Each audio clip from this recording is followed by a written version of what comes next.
Boa tarde a todos. Vamos dar início a mais um painel deste segundo Congresso Brasileiro Virtual de Procuradores Municipais. Eu tenho a honra e a alegria de estar aqui ao lado do nosso presidente da NPM. É uma honra redobrada para mim estar aqui pela primeira vez depois que deixei o honroso mandato na presidência. E aqui estamos ao lado para discutir um tema muito importante para toda a carreira, para todos nós, de interesse de todos os operadores do direito, os estudiosos do direito e, em especial, de interesse da nossa Associação Nacional. O painel de hoje que fala da Advocacia Pública Municipal e a jurisprudência do Supremo Tribunal Federal. Eu cumprimento a todos e, especialmente por esta primeira vez, e aqui na pessoa do colega Gustavo Machado Tavares e também da Lília, cumprimentar toda a equipe, toda a diretoria da NPM, toda a equipe técnica, administrativa, que está fazendo acontecer este sensacional congresso. Eu tenho acompanhado, e aqui deixo um testemunho público e também aqui para o Gustavo, a qualidade, a qualificação dos debates, a qualidade técnica das transmissões, tudo isso em alto nível, como bem cabe à NPM, como bem honra a história da NPM. Então, muito prazer estar aqui com você, Gustavo, e eu vou convidá-lo a proferir para nós uma palestra sobre este tema. E o Gustavo Machado Tavares, a quem nos assiste, é procurador do município de Recife, é o presidente da Associação Nacional dos Procuradores Municipais, é também conselheiro seccional da Ordem dos Advogados do Brasil, da seção de Pernambuco, e conselheiro do Instituto dos Advogados de Pernambuco. Gustavo, a palavra é sua. Muito obrigado.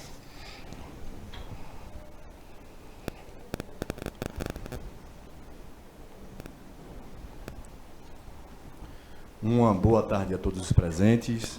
Sempre uma satisfação encontrar com um amigo e sempre presidente Cristiano, a quem muito me honra sucedê-lo e também por ter sido indicado pelo amigo. Agradeço imensamente a convite da diretoria de eventos científicos, Thaisa e Viola, para a gente poder fazer um bate-papo sobre um tema muito caro para a nossa carreira, para os municípios e para a advocacia pública, com a temática advocacia pública municipal e a jurisprudência do Supremo Tribunal Federal. Antes, porém, de a gente propriamente adentrar na questão da advocacia pública, é importante a gente traçar algumas premissas iniciais. Premissas essas que nos darão um suporte e de orientação para que a gente possa caminhar na temática. A partir da Constituição de 88, tivemos um novo desenho, uma nova arquitetura constitucional do Estado brasileiro. Percebam que, no seu artigo 1º, ele já trata da forma republicana de governo no Brasil, né? E teve uma mudança de paradigma com a Constituição pretérita, outorgada, enfim, elaborada, promulgada, que seja, num governo do regime militar da ditadura.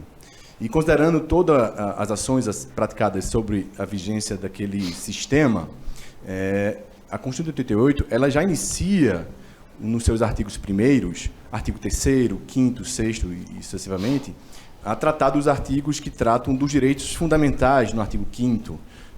No artigo 6º, trata dos artigos que tratam dos direitos sociais, que seriam os direitos fundamentais prestacionais. No artigo 3º, fala dos objetivos da República Federativa do Brasil, constituir uma sociedade livre, justa, soberana, sem preconceito e etc, etc. Para apenas depois, no artigo 18 e seguintes, tratar da organização política administrativa do Estado. Nessa perspectiva, e citando a professora Flávia Pelvezan, vamos perceber que essa mudança não foi apenas uma mudança topográfica, de disposição topográfica de artigos, mas, na verdade, uma mudança de paradigma. Nas constituições anteriores, se tratava primeiro dos artigos que tratavam da organização político-administrativa do Estado, para posteriormente serem tratados e previstos os artigos que tratavam dos direitos fundamentais.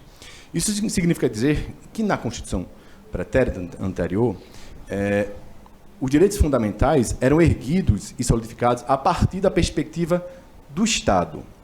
Com a Constituição de 88 e essa mudança topográfica, que é uma mudança de paradigma, ao prever nos seus artigos iniciais os direitos sociais e direitos fundamentais, verifica-se, portanto, que o Estado se ergue a partir da perspectiva dos direitos fundamentais, não mais ao contrário.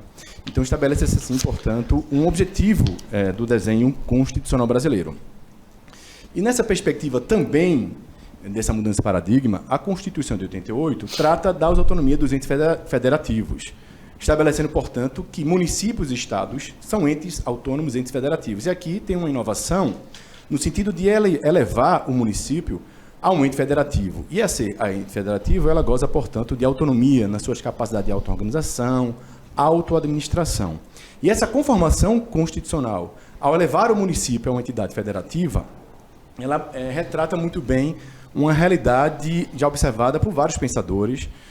Charles Chaplin falava que a vida é um assunto local. Franco Montoro, outro pensador, enfim, jurista brasileiro do Estado de São Paulo, falava que as pessoas não vivem na União, as pessoas não vivem nos estados, as pessoas vivem nos municípios. Porque é no município onde se reside os maiores problemas, as maiores complexidades do dia a dia.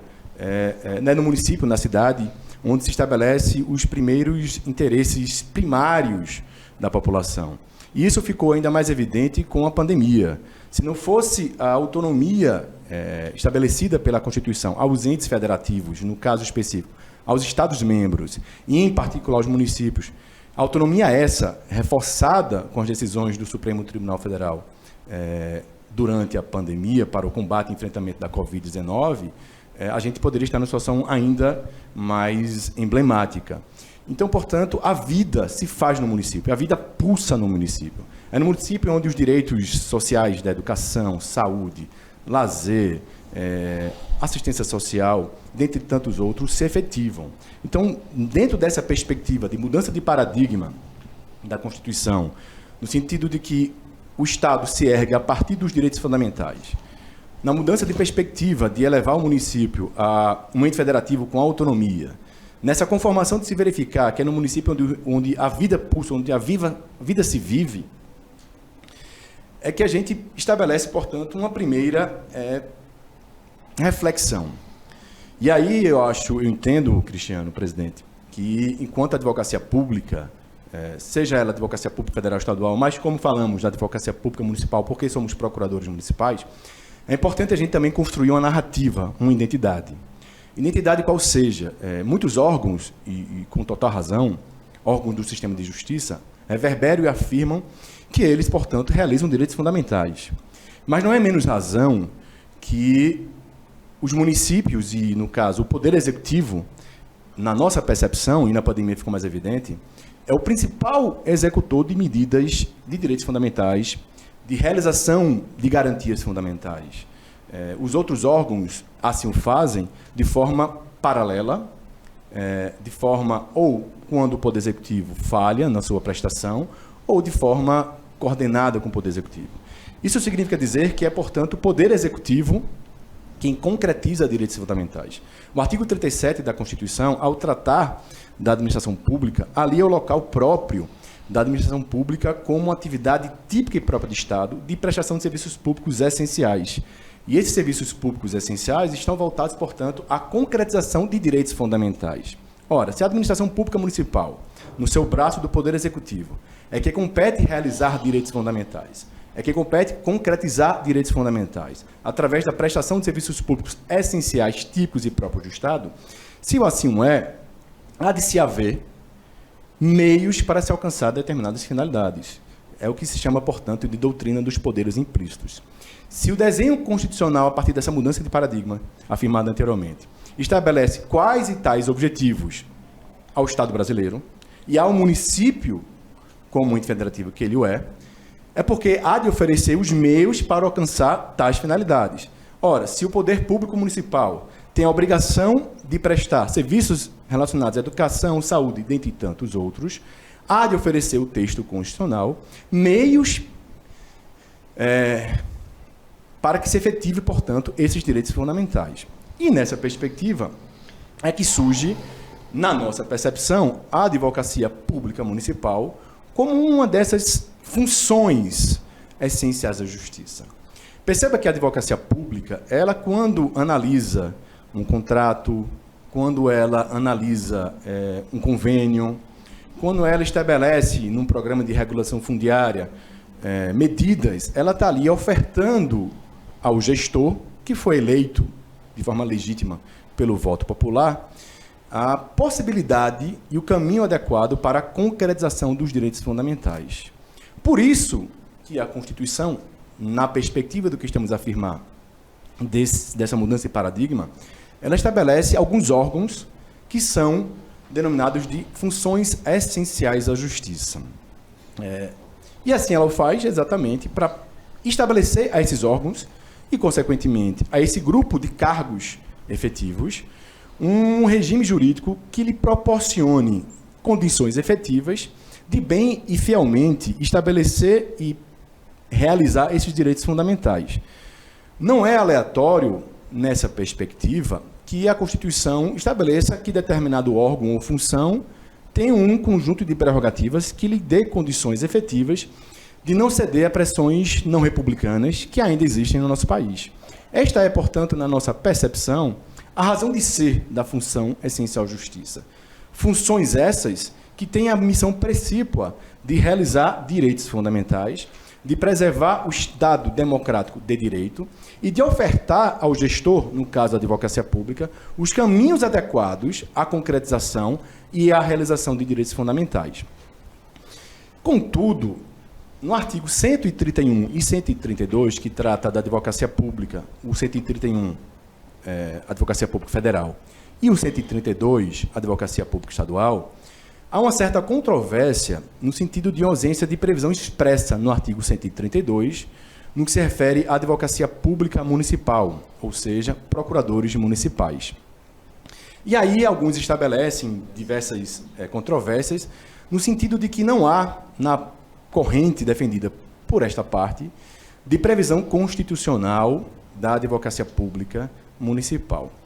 O professor Ricardo Marcondes, que é procurador do município de São Paulo e professor da PUC, a quem ontem fez uma excelente explanação sobre a reforma administrativa, ele tem um artigo muito interessante, que inclusive está como um artigo publicado no livro que será lançado logo mais pela NPM. Ele faz uma análise curiosa e me parece bem própria, bem específica e singular. Ele faz uma distinção entre silêncio constitucional, lacuna constitucional e omissão constitucional. Diz ele, o professor Ricardo Marcondes, que há um silêncio constitucional quando, a partir da interpretação das normas constitucionais, há um caminho contrário à previsão de tal ou qual entendimento. Exemplo. Então, na percepção do professor, não há um silêncio constitucional relativo às procuradorias municipais no texto constitucional. Porque, ao se fazer a interpretação, não há, na percepção, e que eu concordo do professor, uma negativa de existência da advocacia pública municipal. Então, na perspectiva do professor Ricardo Marcondes, quando se fala em silêncio constitucional, é quando você extrai uma interpretação contrária à advocacia pública municipal. E não há, na Constituição, uma negativa da existência, seja expressa ou seja implícita, da advocacia pública municipal. Por sua vez, ele fala também que não há uma omissão constitucional no que se refere à advocacia pública dos municípios, porque ele defende, e eu concordo, que há omissão constitucional quando não há no texto previsão implícita ou expressa da advocacia pública municipal. E ele defende, portanto, que não há omissão constitucional, porque ele entende que existe, no caso, uma lacuna constitucional. Por quê? Na percepção do professor, e mais uma vez aqui eu reitero que eu concordo, muito embora não tenha no texto expresso do artigo 132 a previsão da advocacia pública municipal, mas se extrai implicitamente da Constituição a previsão da advocacia pública municipal, a partir de uma análise sistemática. Então, mais uma vez, na percepção e nessa linha de defesa, não há um silêncio constitucional no que se refere à existência da advocacia pública nos municípios, não há uma omissão constitucional no que se refere à advocacia pública nos municípios, há sim uma lacuna constitucional, ou seja, uma ausência expressa das procuradorias municipais no artigo 132 da Constituição. Mas, a partir de uma análise sistemática de todo o texto constitucional, se percebe que há a previsão implícita da advocacia pública municipal. E assim é a partir dessa análise sistemática. E isso foi reconhecido, referendado, no recurso extraordinário 663-696 de Minas Gerais, que deu origem à tese 1510 do STF. E aqui, presidente Cristiano, é importante a advocacia pública municipal fazer uma autocrítica. Nós, muitas vezes, citamos, diversas vezes, esse recurso extraordinário 663-696, como se fosse apenas um recurso extraordinário que estabeleceu o teto constitucional dos procuradores municipais. E a verdade é que se estabeleceu sim que o teto dos procuradores municipais é sim o teto de desembargador e não de prefeito. Mas a gente tem que analisar não apenas a ementa, mas, sobretudo, os votos lançados no recurso extraordinário, seja pelo ministro relator, Luiz Fux, seja pelo voto dos demais ministros que entenderam que o teto do procurador municipal é o teto do desembargador. Porque, ainda que o desfecho seja esse, seja positivo, quais foram as razões que motivaram entender que o teto constitucional do procurador municipal é o teto desembargador e não de prefeito?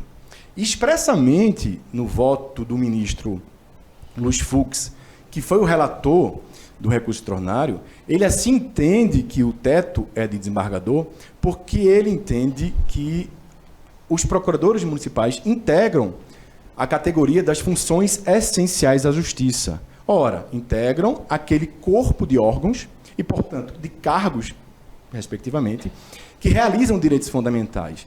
E aqui eu vou ler rapidamente, para ser ipsilíteres, uma parte da ementa do recurso extraordinário 663-696.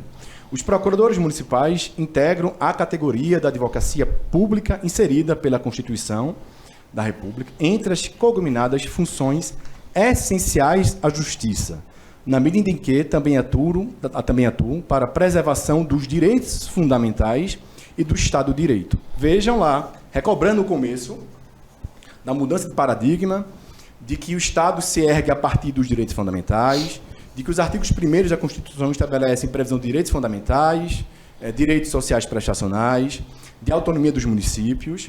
Portanto, aqui, expressamente, o STF reconhece que os procuradores municipais integram as funções essenciais da justiça, muito embora não esteja expressamente previsto no artigo 132.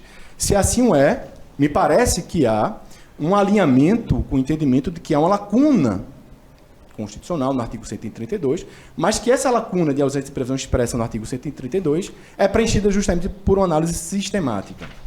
Isso faz total sentido, porque não há nenhuma razão de ser, de diferença ou de diferenciação entre a advocacia pública da União, a advocacia pública dos estados e a advocacia pública dos municípios.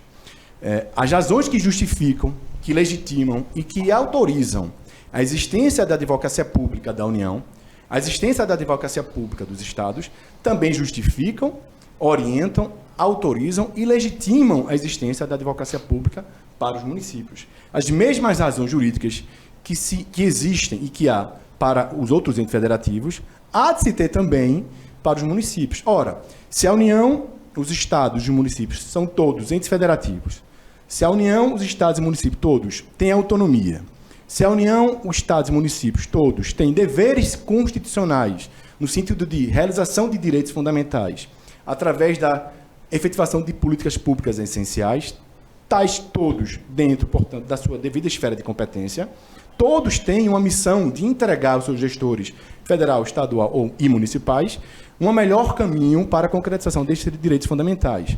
Daí porque esse julgamento do RE 663-696, que é oriundo aqui de Minas Gerais, de Belo Horizonte, para a nossa carreira, ela vai muito além de estabelecer um teto. Ainda que seja importantíssimo do ponto de vista corporativo, termos o teto de desembargador, tão ou mais importante é reconhecer, a partir dessa fixação, dessa repercussão geral pelo Supremo Tribunal Federal, de que a categoria dos advogados públicos municipais se encontram previstos implicitamente na Constituição. Muito embora não esteja expresso no artigo 132, em todo o texto constitucional, ali ele está expresso.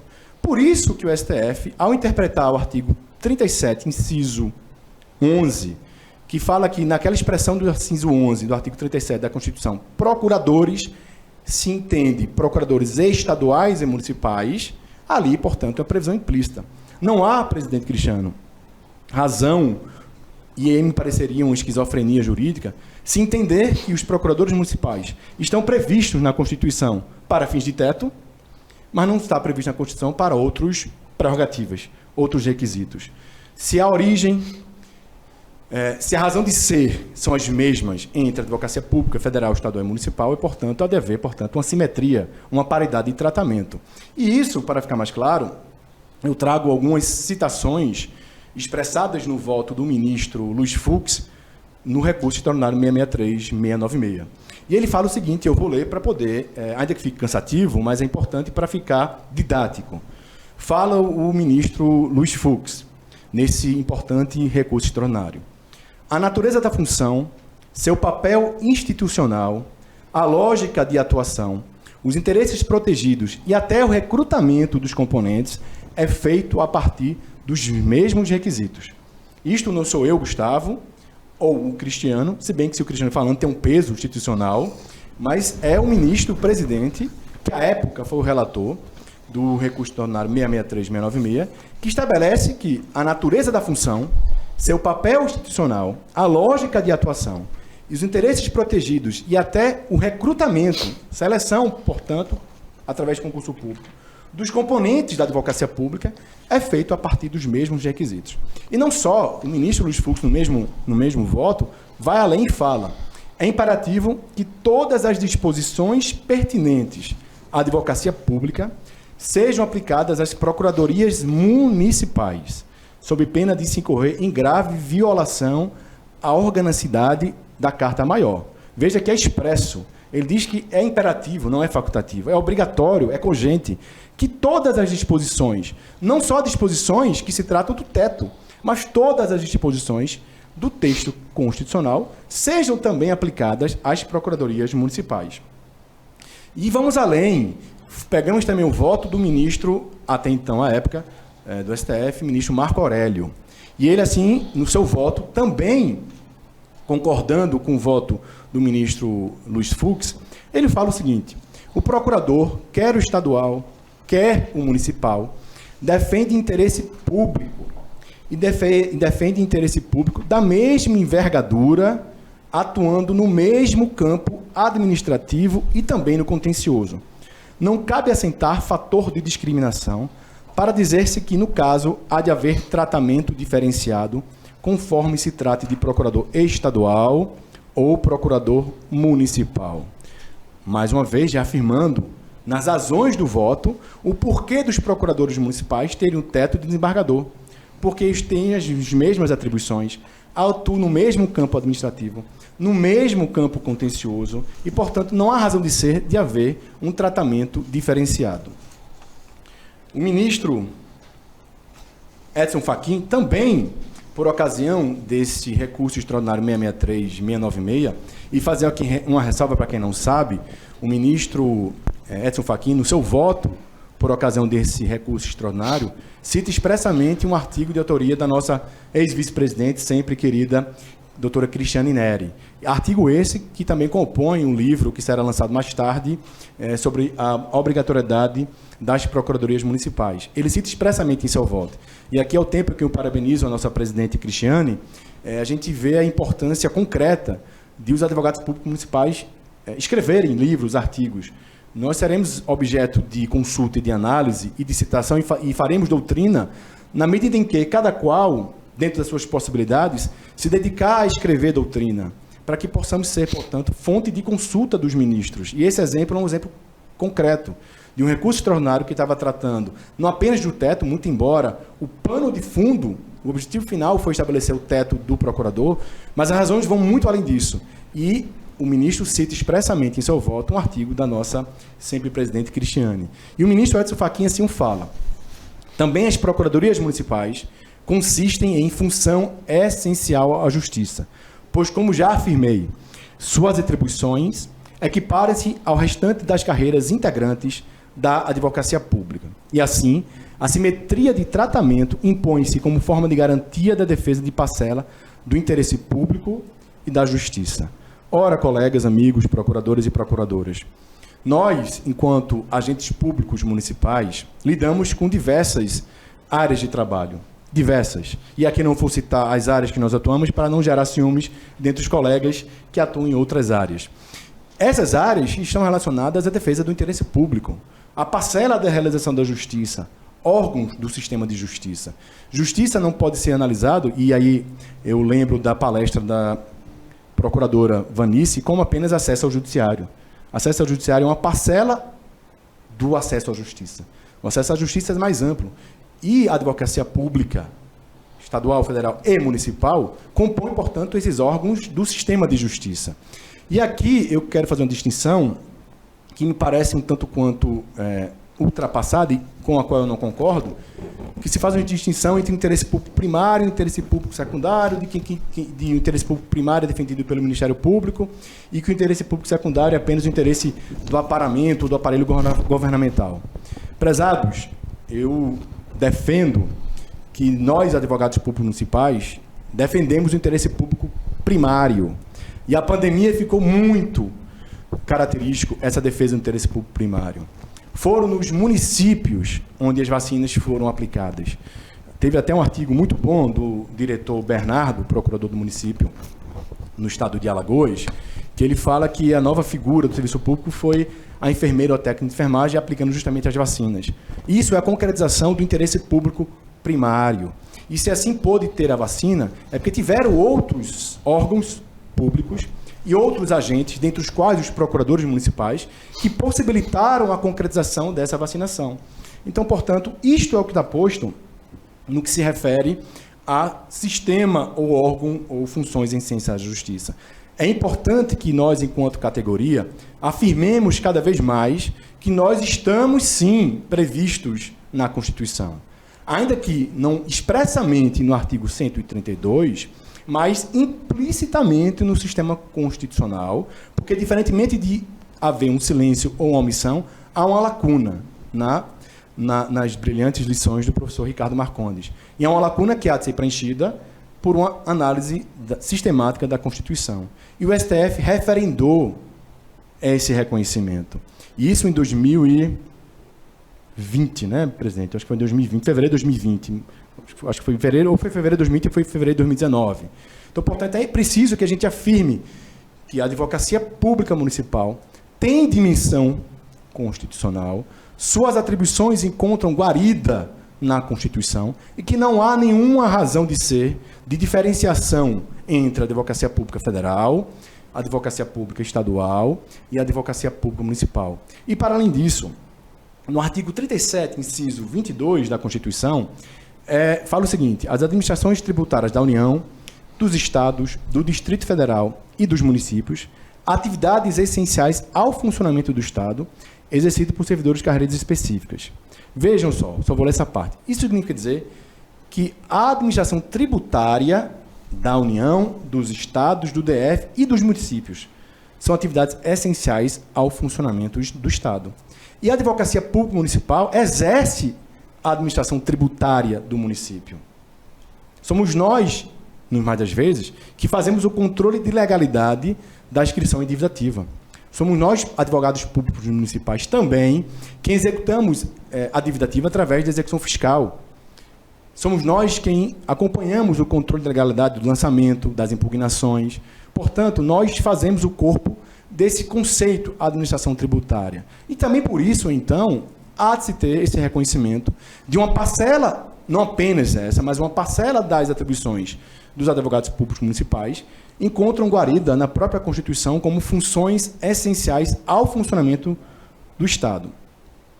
Nessa perspectiva, podemos afirmar que houve uma evolução da jurisprudência do Supremo Tribunal Federal, na nossa percepção, no sentido desse reconhecimento implícito da advocacia pública municipal no texto constitucional.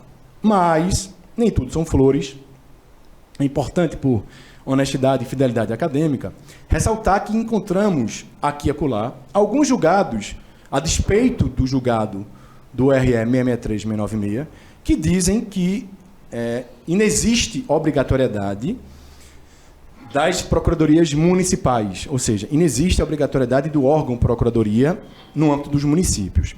E aí a gente tem que fazer uma análise desses julgados, porque muitas vezes, nesse momento de correria, tecnologia, recebemos artigos que tratam dos julgados do STF, mas não analisam o julgado, o acórdão, os votos, os seus fundamentos, e se limitam a ler apenas a ementa, como se a ementa reproduzisse tudo quanto foi debatido naquele julgamento.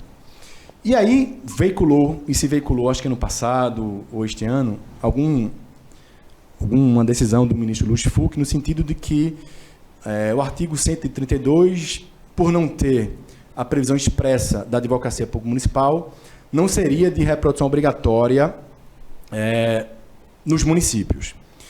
É importante que a gente analise esses julgados a partir da perspectiva de tudo quanto se afirma até agora. E aí a gente vai para aquilo que a gente buscou como origem. Fiz uma pesquisa no sítio do Supremo Tribunal Federal e encontramos, pode ser que existam outras referências, mas encontramos esse recurso extraordinário 22577, também de Minas Gerais, cujo o relator era o ministro Eros Grau e o voto divergente foi levantado pelo ministro Dias Toffoli. Rapidamente, para contextualizar, esse recurso extraordinário não tratava da Advocacia Pública Municipal, tratava da legitimidade do Ministério Público para o ajuizamento de ações de improbidade, considerando malversação dos recursos públicos municipais, imputando ao gestor municipal a responsabilidade. E o ministro Eros Grau levantou que o Ministério Público não teria legitimidade para ajuizamento de ações de improbidade administrativa quando se tratasse de mau uso de verbas públicas municipais. O ministro Dias Toffoli pediu vista e trouxe um voto divergente para confirmar, sim, a legitimidade do Ministério Público.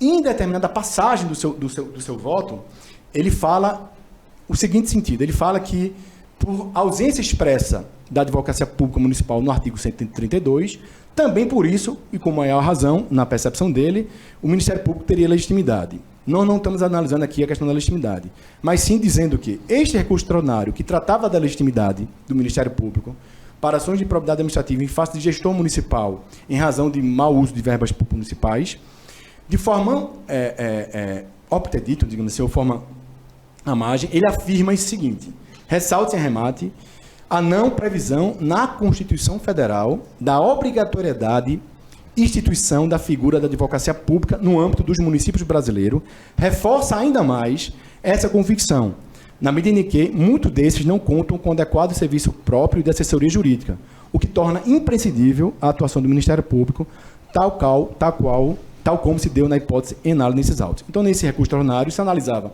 a legitimidade do Ministério Público, o voto vencedor foi o voto do ministro Dias Toffoli e se afirmou essa legitimidade. Mas ele citou, para reforçar a legitimidade do Ministério Público, a ausência expressa na Constituição Federal da Advocacia Pública Municipal. Mas apenas se refere a isso, não houve um estudo profundo. Isso foi julgado em 2011. E, a partir disso, outros diversos julgados que nós encontramos no STF, sejam de 2013, 2016, 2017, julgados posteriores à tese 1510, reafirmando a inexistência de obrigatoriedade das procuradorias municipais. E aqui a gente tem que fazer as análises desses recursos. Eu analisei alguns deles, e muitos desses recursos extraordinários chegaram ao STF porque foi estabelecido na Constituição Estadual, do respectivo Estado, a previsão da advocacia pública municipal naquele Estado. Então, se chegaram diversos recursos extraordinários, seja movido pelo Ministério Público, seja pela Prefeitura, defendendo aquela norma constitucional estadual, no sentido da previsão da Procuradoria Municipal no texto daquela Constituição Estadual, ou defendendo a inexistência. E esses julgados fazem o primeiro recorte. Primeiro, e aí eu concordo, a gente tem que concordar, por coerência. Ele afirma o seguinte, vários julgados desses: a inexistência dessa obrigatoriedade seria porque o Estado invadiu a competência do município. Não caberia, nesses julgados, o tratamento da Procuradoria Municipal no âmbito das constituições estaduais, porque seria um atributo de parcela da autonomia dos municípios em assim estabelecer os seus órgãos. Essa é a primeira análise que tem que ser feita. 2. E aí é que o pulo do gato ou a cereja do bolo ou qualquer outra expressão que se possa falar. Nesses julgados onde se afirma a inexistência de obrigatoriedade nas constituições estaduais da previsão das procuradorias municipais, já que não está expressamente previsto no artigo 132, o próprio Supremo Tribunal Federal faz uma distinção entre órgão procuradoria municipal e cargo procurador municipal. Nesses julgados, nos seus votos ou nas suas passagens dos votos, ele faz a distinção entre órgão procuradoria municipal, uma coisa é o órgão, outra coisa é o cargo. E aí a gente tem que estabelecer o que é essencial na nossa percepção. Procuradorias municipais ou procuradores municipais. O que é essencial para o exercício das atribuições da advocacia pública? A existência do órgão, ou, além disso, a existência de cargos procuradores municipais. Na nossa percepção, para ser coerente com tudo quanto afirmado, nós entendemos que, a partir da tese 510, recurso ordinário 663 e 696, houve uma evolução do STF, no sentido de que há, sim, a existência constitucional, há, sim, a impositividade, há, sim, a obrigatoriedade do órgão Procuradoria Municipal. E aí é só voltar aqui nas falas e você vai ver que o próprio ministro Luiz Fux fala: é imperativo que todas as disposições pertinentes à advocacia pública sejam aplicadas às procuradorias municipais. Ele não fala aos procuradores municipais ou às procuradoras municipais. Ele fala às procuradorias municipais como órgão. Ele não fala algumas disposições ou alguns artigos, fala todas as disposições constitucionais. Se são todas, é o artigo 37, inciso 11º, que trata do teto, é o artigo 132, que fala do modelo federal, modelo estadual e, portanto, modelo municipal de procuradorias, mas, se eventualmente se perfile o entendimento de que não existe a obrigatoriedade de procuradorias municipais, entendimento esse que eu não concordo, mas vamos partir do pressuposto que o STF entenda que não existe essa obrigatoriedade. Ainda assim, nesses julgados, ele fala que há sim a obrigatoriedade do cargo e faz a distinção entre cargo e órgão. E aí a gente busca alguns julgados que vai nessa linha. Voto do ministro Gilmar Mendes no recurso extraordinário 1160-904 de São Paulo. E eu vou ler. O Tribunal ACOR consignou que as atribuições conferidas à Secretaria de Assuntos Jurídicos abrangem funções que competem exclusivamente à Procuradoria Municipal, que não podem ser exercidas por ocupantes de cargo em comissão, sendo obrigatório o acesso via aprovação em concurso público. Vê que o acórdão recorrido, isso é o ministro Gilmar Mendes citando, está em consonância com a jurisprudência dessa Corte, no sentido de que o desempenho das atividades de assessoramento jurídico no âmbito do Poder Executivo é prerrogativa dada aos procuradores pela Constituição. Então, aqui ele afirma peremptoriamente que as funções competem exclusivamente a cargo efetivo de procurador. Mas, no voto do ministro Alexandre de Moraes, no ARE 1278974 de São Paulo, ele expressa o seguinte: por isso, não há de se falar em inconstitucionalidade da legislação municipal que cria a Secretaria de Negócios Jurídicos, respeitadas as atribuições constitucionalmente previstas para os procuradores. Ou seja, aqui há uma distinção clara entre órgão e cargo.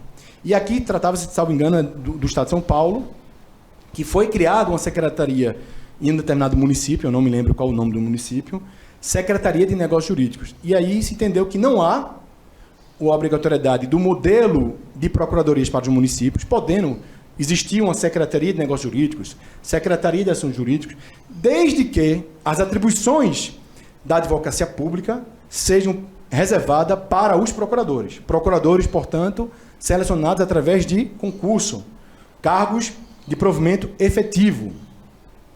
E mais, decisão do ministro Gilmar Mendes. E esse aqui foi recente. E ele expressa o seguinte, aqui vai uma decisão monocrática.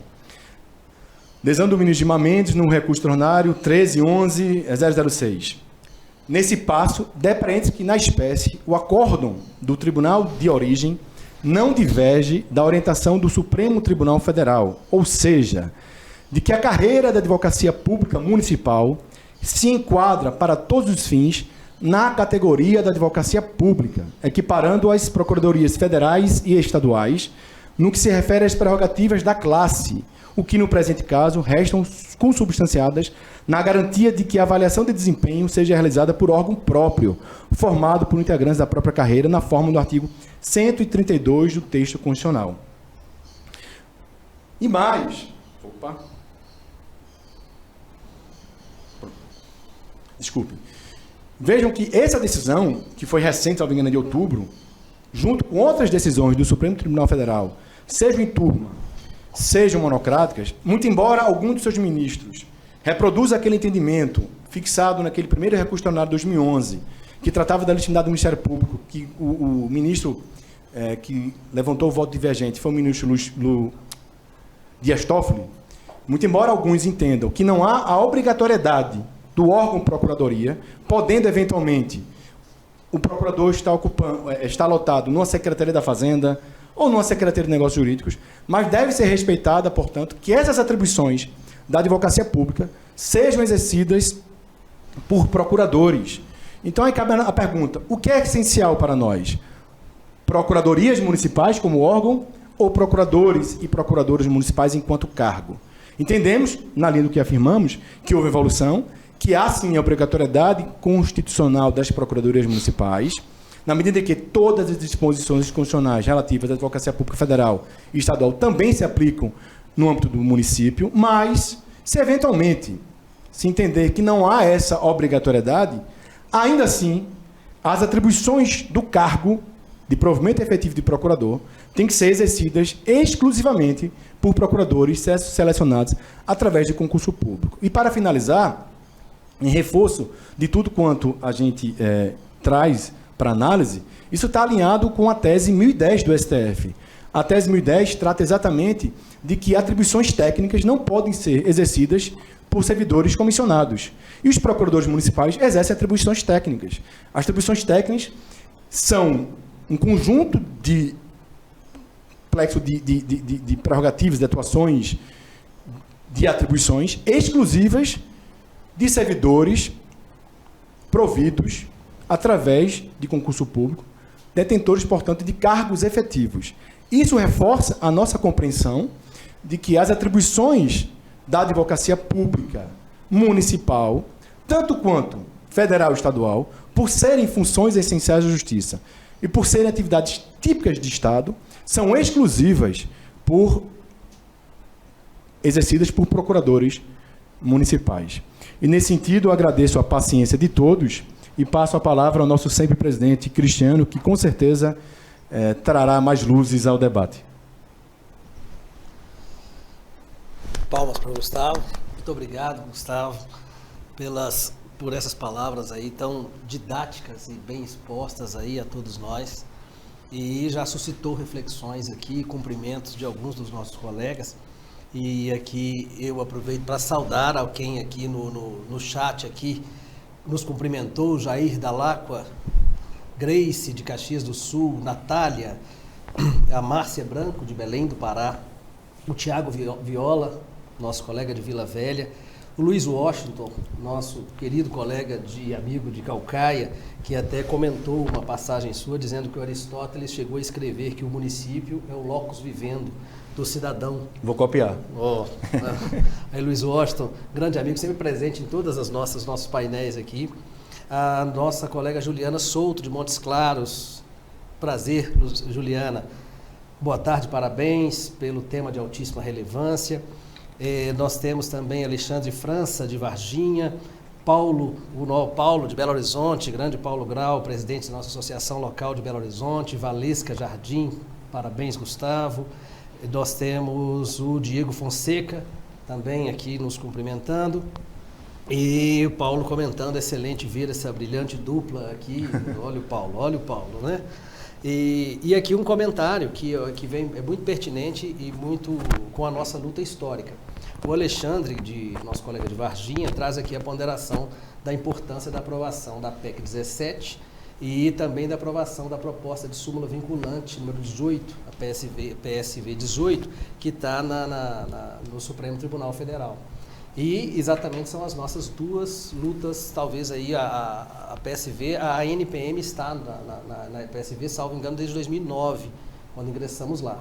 E a PEC, e é isso que eu até fiz a representação formal como advogado da NPM, tive essa honra de representá-la lá. E nós temos a PEC 3017, que na verdade se originou na Câmara em 2003. Então nós já temos 18 anos de luta. Só esse tempo já mostra como é que a luta é difícil, como é que ela é persistente, todos nós que acompanhamos essa evolução. E o Alexandre França comenta, e coincidentemente foi uma das últimas frases suas aqui, que é a questão dos comissionados, né? Ele diz aqui que os cargos, os municípios, grande parte dos municípios, está lotado de cargos comissionados, usurpando os cargos efetivos de procuradores municipais, e todos os reflexos, aí são as palavras do Alexandre, obrigado Alexandre, que advém dessa nefasta prática. Também é outra realidade que vemos acontecer, né, Gustavo, nas nossas andanças aí, de todos que lidamos com a NPM, que acompanhamos as lutas de NPM, o tanto que temos que, a todo momento, estar vigilantes com práticas exatamente de usurpação de funções dos procuradores. E aqui, para dizer mais aqui, Suelane Ferreira, Bianca, nos cumprimentando. Muito obrigado a todos que participam. E é curioso, Gustavo, enquanto eu estava aqui ouvindo, como é que as palavras são o primeiro olhar do intérprete, né? E uma palavra que você usou muito ali e que é central é a palavra órgão e organização, que é uma palavra que está no nosso jargão jurídico, na nossa linguagem jurídica há tanto tempo, e que na verdade foi uma teoria desenvolvida do órgão e a relação entre o órgão e a gente. E isso está presente em toda a nossa vida, e assim mesmo chamada organizacional, né? E aí eu fiquei imaginando aqui que esse julgamento do 663, 696, o próprio ministro Fux fala lá, nós estamos aqui discutindo o alcance da expressão procuradores, né? E, basicamente, esse recurso extraordinário discute 2 artigos. O 37, inciso 11, onde se encontra a expressão procuradores, com um detalhe, desde 31 de dezembro de 2003, porque essa expressão foi incluída pela emenda 41. Antes não estava essa expressão lá. Então, desde 2003, ele conjuga essa interpretação, olha a palavra, né, procuradores, e essa expressão, que rendeu todo esse volume de votos e essa profusão de argumentos para defender, como inclusão no artigo 132. E a outra palavra, que é a de agente, que são aqueles conceitos muito clássicos do direito administrativo, mas do agente público de um modo geral. Então, o procurador é um dos agentes públicos que se estrutura em carreira. Outra palavrinha do direito, do lado do direito administrativo, né? E entre as funções essenciais da justiça, se a gente for lá nos artigos que inauguram a disciplina do Ministério Público, da Defensoria Pública e da Advocacia Geral da União, todos eles estão ali dizendo como instituição. É a palavra. O Ministério Público é uma instituição, a Defensoria Pública é uma instituição e a Advocacia Geral da União é uma instituição. Mas os procuradores dos estados não estão na Constituição, e não que não sejam, não estão lá como órgão nem como instituição. Isso não tem nenhuma relação com não serem. Não tem nenhuma ligação com isso, né? Simplesmente já estão lá. Nós não podemos, aí sim, confundir uma essência de atribuição, né? Todo esse panorama que você desenvolve ali, e brilhantemente, de concretização de direitos fundamentais, e que foi incluído até no tema 510, né? Na atuação dos procuradores como realização de direitos fundamentais, essa natureza de função essencial à justiça, toda a carga semântica que existe na expressão procuradores, e é nessa expressão que está esse recurso extraordinário, né? Isso não pode ser diminuído pela existência ou inexistência de um órgão. Porque a organização administrativa é competência do chefe do executivo. Nós todos sabemos, inclusive por ato infralegal, é natural, é claro. É o prefeito, é o governador, é o presidente que precisa organizar a administração. E o que se faz a criação de órgão ou não criação de órgão? Ora, todos nós sabemos, e todos nós, quando digo, representantes e procuradores de municípios de tamanhos diferentes, de realidades diferenciadas. A estrutura de cada município, a necessidade de cada município. E nós compararmos um município que tem 500 mil, um que tem 5 milhões e um que tem 20 milhões, são realidades tão díspares que um tem uma organização maior, outro menor. Mas isto não diminui em nenhuma medida, a importância da função, olha outra palavrinha, né? Da função procuradores. E o fato de a Constituição dizer que o órgão existe ou não existe, este é irrelevante para a importância da atividade. Porque o que faz acontecer, o que faz concretizar o direito fundamental, o que faz realizar um direito fundamental é a prerrogativa da função, que é desenvolvida por um agente, aí sim, o procurador, mas é a função que ele tem. E não à toa que nós temos as nossas prerrogativas de advocacia, de serviço público, para ter esse grau de independência, esse grau de autonomia dentro da expressão procuradores para o exercício da nossa profissão.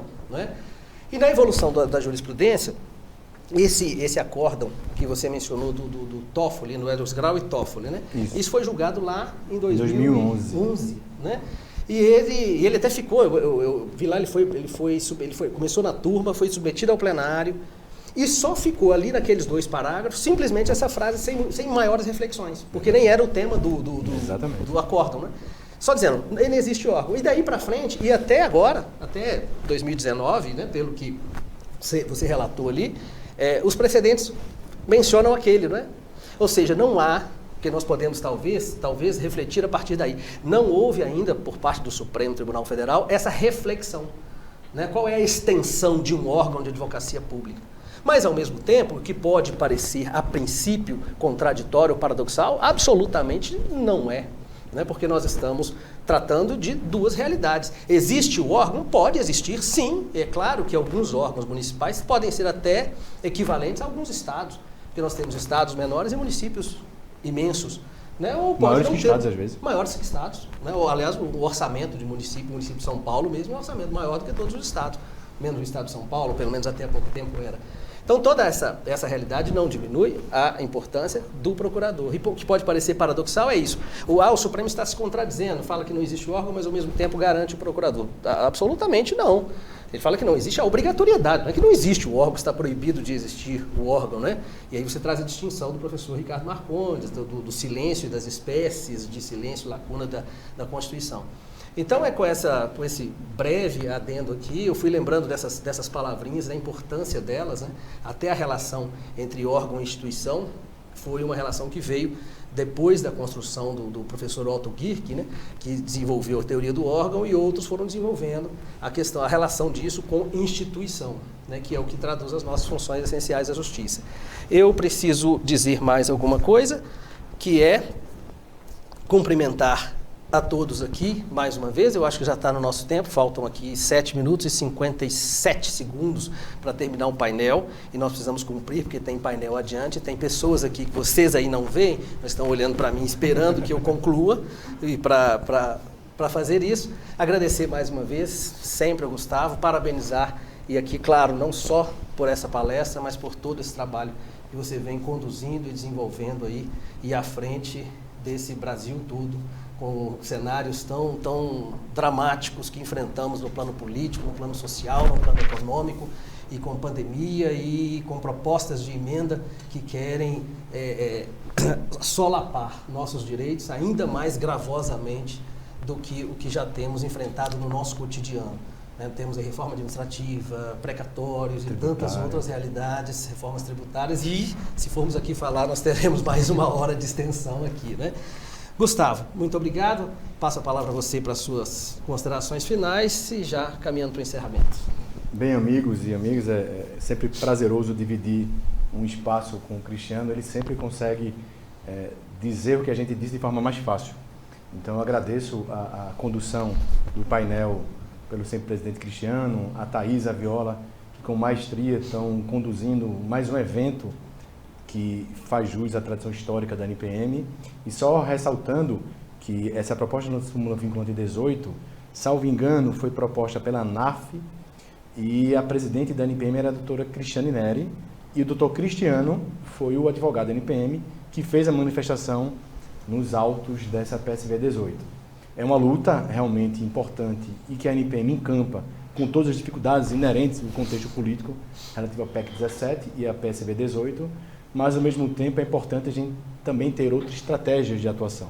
E a estratégia de atuação nesse recurso extraordinário 663-696, que foi originado aqui de BH, se mostrou uma atuação precisa, cirúrgica e importantíssima, não apenas da Associação de BH, também outras associações municipais que incorporam essa luta e principalmente da nossa NPM. Em razão disso, eu agradeço a paciência de todos, a tolerância e passo a palavra ao sempre presidente Cristiano para que ele possa encerrar esse painel. Convido a todos, fiquem conosco, temos tantos painéis, tantos temas aí pela frente, até amanhã ainda temos muito que aprender todos nós. Grande abraço, boa tarde a todos.